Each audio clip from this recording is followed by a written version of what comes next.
Alright, stream starting soon. Not really a stream, once again. I'm not doing live, but just the way this thing is set up. Switch up here. Alright, so how's it going, everybody? So today, first off, thanks for joining. So if you haven't noticed the title of the video, I'm going to do a little bit of introductory and how to play the Score Dragon Ball Z card game. Now, I know there have been videos out there of people who've done this before, and I commend them, and I think that those are valuable resources to go check out. But I wanted to go ahead and and put my own spin on it, mostly because um, I still enjoy playing the game a lot. I have several friends who also enjoy playing the game a lot, or at least collect it and play it, one or the other. So it's always fun to be able to come back and with some of the growing popularity of the game, it comes in waves where people really collect it and really want to play it. It seems to be coming back in a bit of a small wave right now. So let me adjust the camera slightly. Sorry.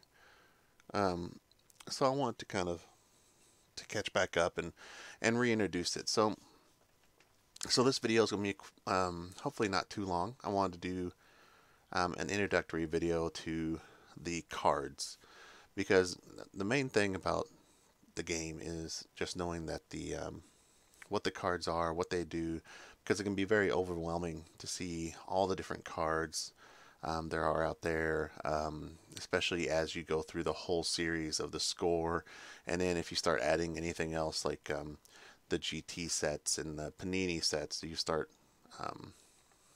finding more and more things that just feel confusing. So I'm going to stick specifically to Score Dragon Ball Z. I'm not going to add GT or Panini yet.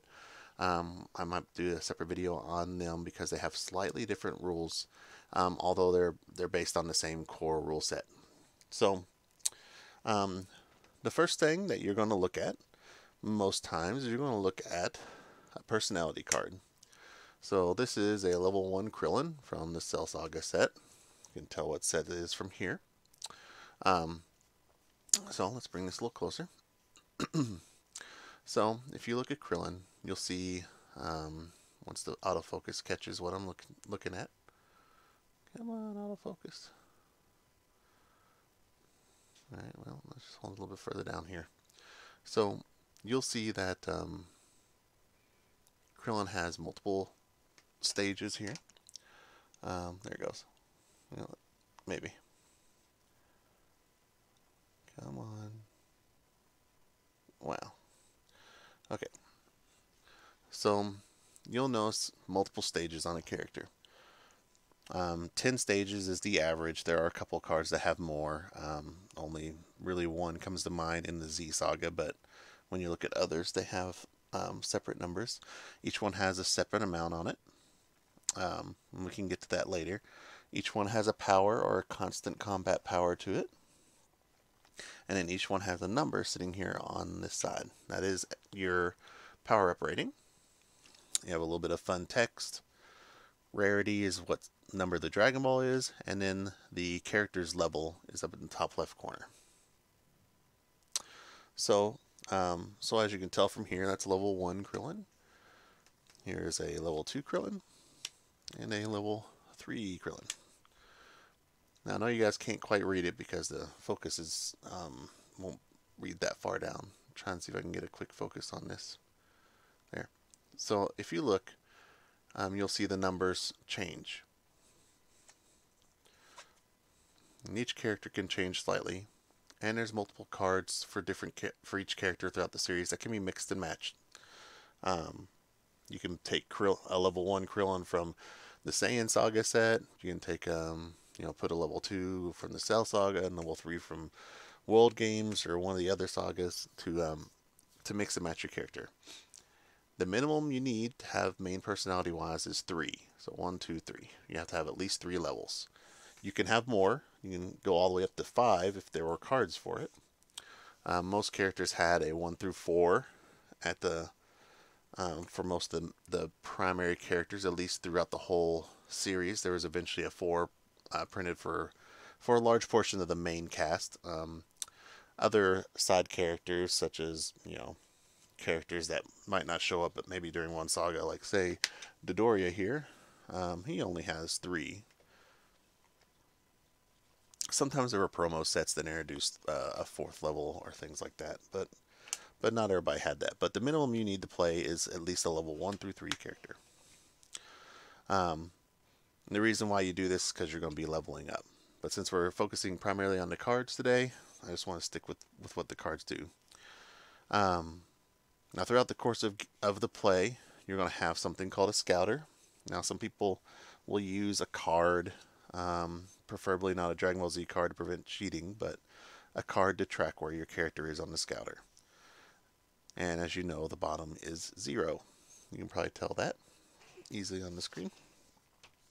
And you use that to keep track of how powerful your character is throughout combat. Now, when you get into combat, we'll get a little bit more into raising and lowering levels based on damage you take, because physical combat is going to lower your levels as you take it. You'll have card abilities that help you raise it, and then every turn you get to raise it up by your power-up rating. Now, so that's the main personality. Cards. These cards can also be used as allies in decks. Basically, the standard is at least 1 or 2 levels below the maximum. So if you had a level 3 main personality, you could never put a level 3 character in your deck. It'll only be 1 and 2. And then 4, you could have 1, 2, 3, and then 5. I think you could have all the way up to 4, if I remember correctly. Either way, you still couldn't max out to what your character had. You could have allies in your deck, so you could have multiple characters. Now, I know this would never happen, but, I could potentially have Krillin end up drawing a Dodoria and be like, alright, Dodoria's going to come out as an ally. And they always have a power-up rating of 1, it doesn't matter. And then they start at 2 stages above 0 when they come out. And then they power up every turn, just like your main personality. Alright, so that's personalities. Like I said, also they have powers. Krillin is an energy attack. It gives you some, each one's slightly different. And their power is slightly different too, which power comes into physical combat. So next card we look at is fighting, because in Dragon Ball Z you're wanting to fight people. So you have 2 separate cards for that. You have energy combat, and you have physical combat. Each card's going to do something different. So for example, this physical combat card, if I can get the zoom in again. Physical attack doing +1 power stage damage for each non-combat card in your discard pile. So this is a physical attack. It does extra damage, and it does even more additional damage for non-combat. Sorry for the weird focus. Then you have energy attacks. Okay. Ooh. Energy attacks. Just as energy attacks, successful attach this to your opponent's main personality. While attached, your opponent discards top 2 cards of the life deck. And it's a kind of a long ability, but the primary thing is it says energy attack. Now, this is important. This is a hidden rule that not many people know about.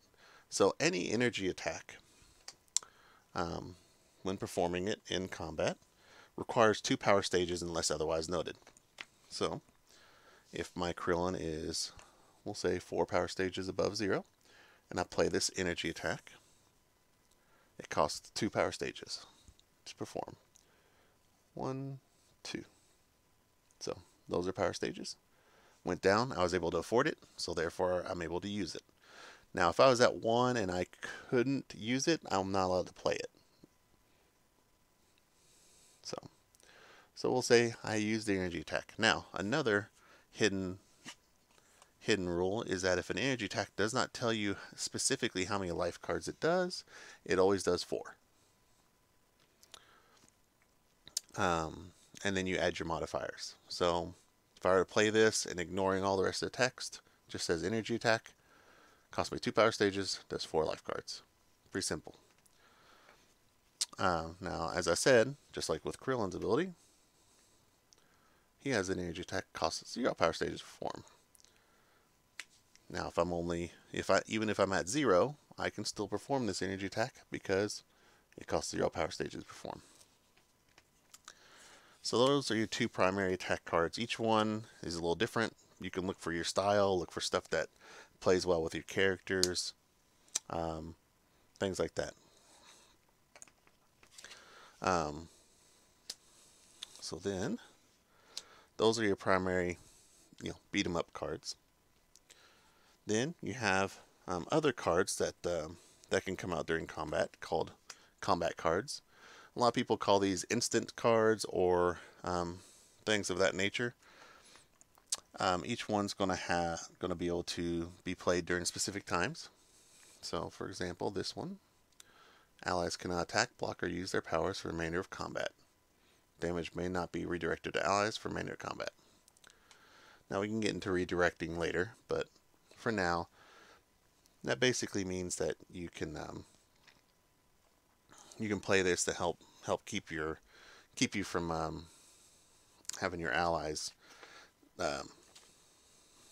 having your opponent's allies take over. So if you're thinking of throwing a really big attack and your opponent's playing a lot of allies, then you might decide to go ahead and use that to set yourself up for a good fight. And the good thing is, because it's a combat card, you can use it during combat.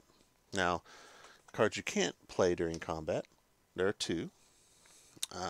That is, they are both considered non-combat cards, but there's a difference between the two, and I'll explain that. So, non-combat cards are played during your turn before combat starts. And combat starting, that'll come when we get into the phases of the game. But these get played before. So you can play a non-combat card, and a non-combat card stays out on the field until you use it or until an effect removes it. Same thing with drills. Drills do have an extra side effect that if you raise your main personality a level, you do remove all drills that you control from play. Non-combat cards do have hidden effects, and they take your phase to perform. So instead of an attack, you can activate a non-combat card you have out in play. And then drill cards are usually effects that you can either activate in response or have a constant effect. So for example, Vegeta's Quickness Drill, a famous one, it has a constant effect. At the beginning of each combat, draw one card from the bottom of the discard pile to use. Very powerful card. Extra card hand is always great. Now, if you haven't noticed so far, I've been using a lot of rare cards. Rarity is at the top of a card. If I can bring it up. Basically, it's not going to bring it up. Alright. Yay, autofocus. So, let's see if that'll help. Nope. Anyway. So, rarity is at the top of a card. It'll have several different Dragon Ball symbols. 1, 2, 3, 4, 5, and 6, and even 7 have been utilized. There we go. Got one. So that's a 5. So that's a rare. You can usually tell rares because there's a little foil stamp on the side down the bottom. That usually means it's a rare. Foil cards also, alternate foil cards had that too. And then, like, for example, Krillin, if I can get him to work, it's 3-star.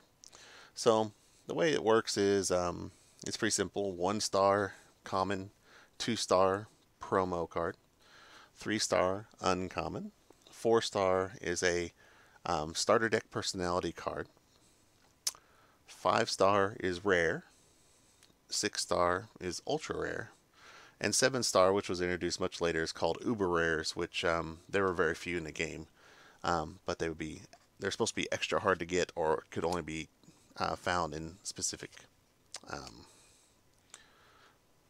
specific sets and things like that. So you also have another card that can come out before combat. It's considered a non-combat card in some sets, but they actually changed the title of it to just regular Dragon Ball. Dragon Ball cards, of course, represent the 7 Dragon Balls in the game. There are a couple different sets. You have Earth Dragon Ball, you have Namekian Dragon Ball, you have Dende Dragon Balls, and then you have alternate Dende and alternate Namekian Dragon Balls.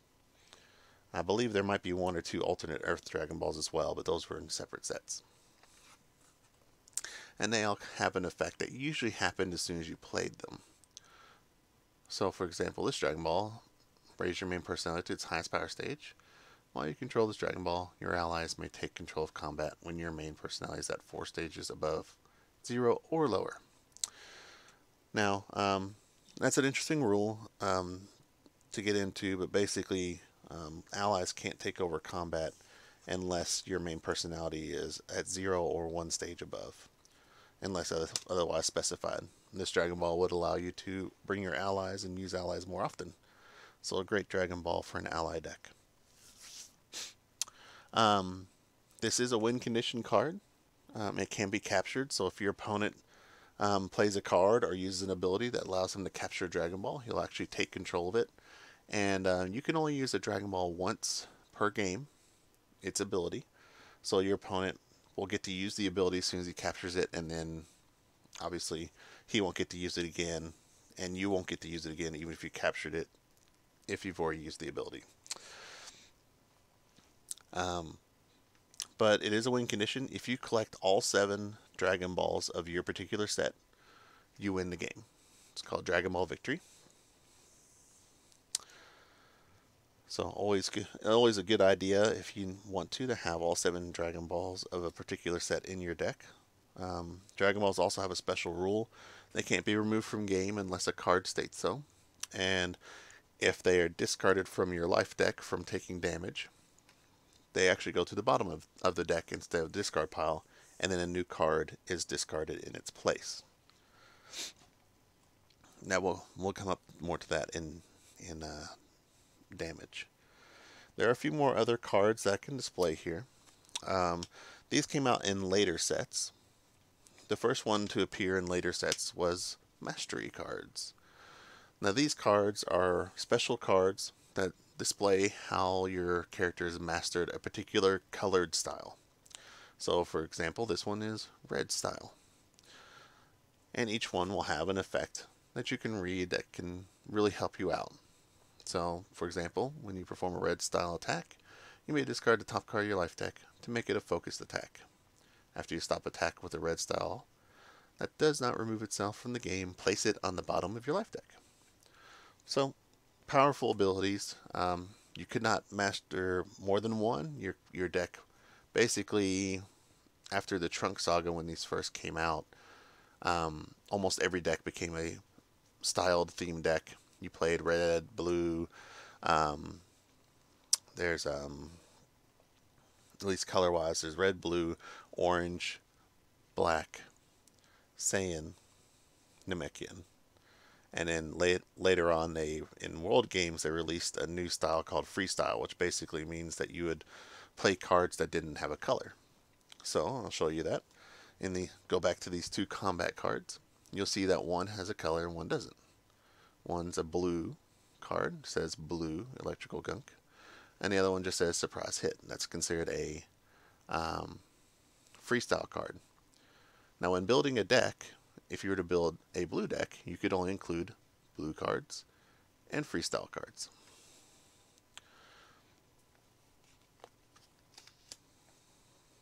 Okay, so awesome cards. They stay on the battlefield. There's no way to get rid of them. You can't get rid of a person's mastery. There are cards that might deactivate it for a turn or 2, but there's nothing that removes the mastery from the game. You always have that.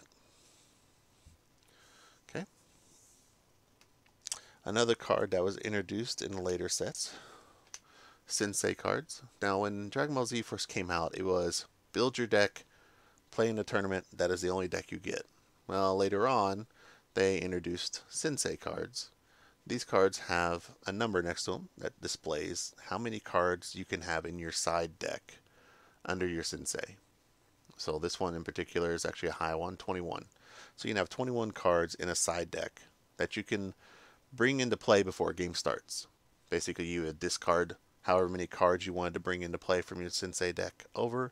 You would discard those cards and then place the Sensei cards on top of your deck before you shuffle, and then put the other ones back.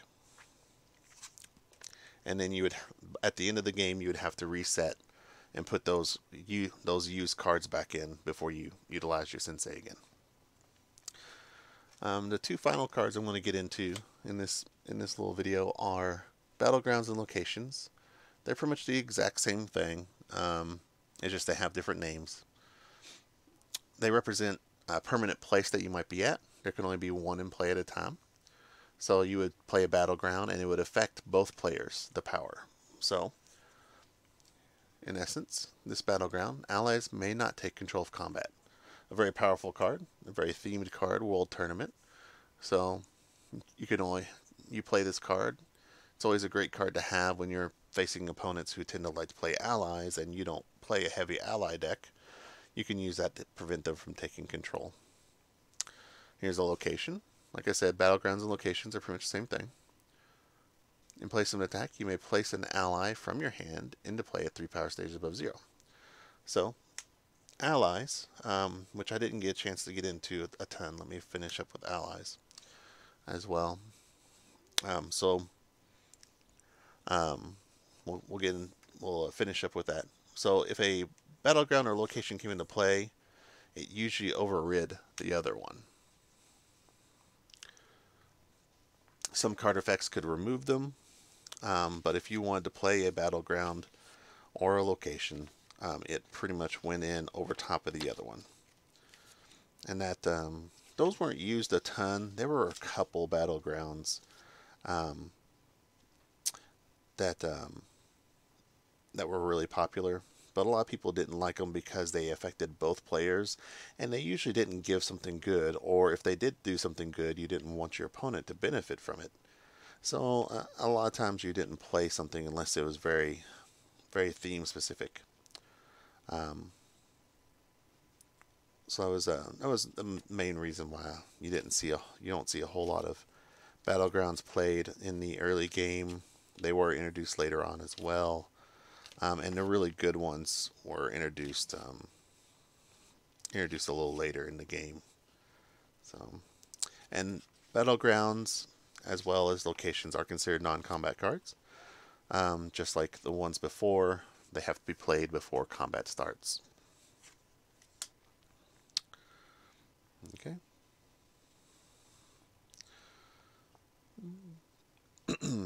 So then for allies, I want to go into that real fast. Ally cards are basically main personality cards. I've already kind of explained that before. You could technically use Oolong as an ally for Krillin. And, he can take over combat. He can use his powers, things like that, if need be. Some characters would actually have powers that would state even if they were played as an ally, they could use these powers or anything like that. Just like in any other card game, if the card goes against the rules, the card always wins. So if the rule says, well, Oolong can't take over combat, but then Oolong says Oolong can always take over combat, he'll always take over combat. That kind of idea. Allies are also played during the non-combat phase and can't be played during combat. Okay, so that finishes this part of the tutorial. I hope you guys enjoyed. I didn't want to go on for super long, but understanding the actual cards and what they do and what they can be is the solid ground for starting the game. And then once you know what the cards are, you know what they can do, then you can really go into playing the game and be a lot more streamlined. So hopefully the next videos will be a little bit more a little bit more fun to watch other than just seeing someone talk about what each of the cards do. Okay? Alright guys, thanks again for watching. Give me a thumbs up or subscribe, and we'll see you guys next time.